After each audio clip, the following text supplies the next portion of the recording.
I'm going to be discussing schizophrenia from my stroke speech class today. So schizophrenia is a lifelong mental illness that affects nearly 1% of the population. It's characterized by mood disorders, odd social behavior, cognitive issues, false perception, dissociation from the real world, and acting out. This can also impair ability to do daily tasks.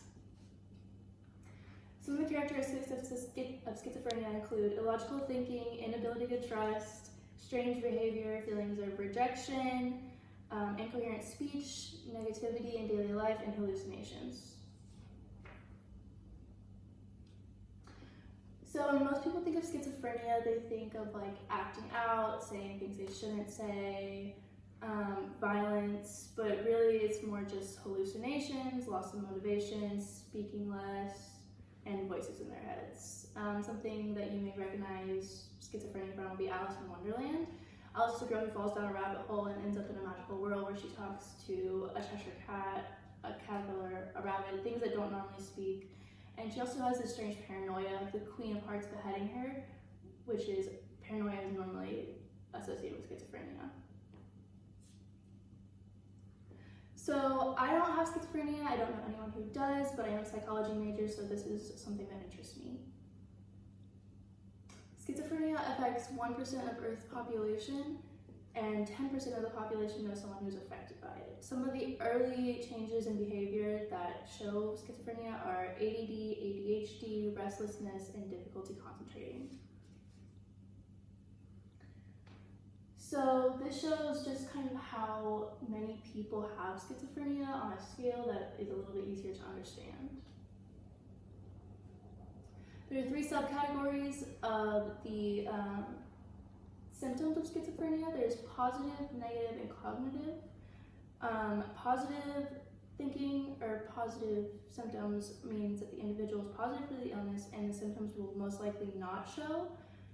Negative are symptoms that affect people's normal emotions and can appear as depression or anxiety or other illnesses.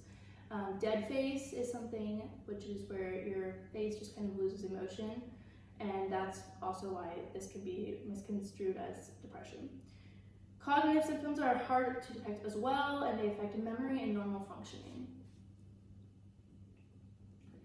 The symptoms can be seen between people between the ages of 16 and 30, but the average is usually about 25.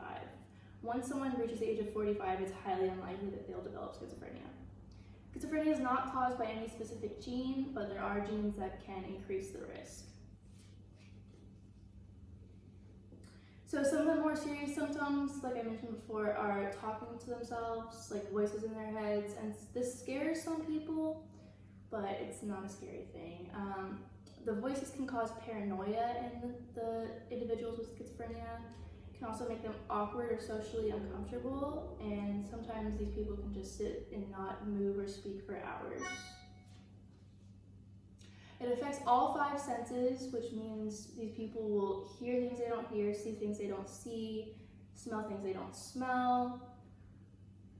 And more symptoms are delusions, hallucinations, disorganized speech, reduced speech, lack of initiative, and the flattened effect, which is dead face. So, I guess my slides were off, but this was what I was talking about with the 5 senses. So another common misconception about schizophrenia is that these people are violent. Schizophrenia can cause violence, but it's been proven by scientists that this is not likely. If they are violent, it's typically towards family members and friends. And this can scare these people and push them away. So, yeah.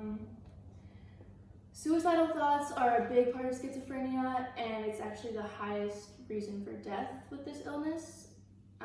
40 to 50% of schizophrenic people have reported suicidal thoughts or ideals, and these people really just need extra love and attention because it's just their head that's telling them these things. So in conclusion, this disorder affects about 1% of the population.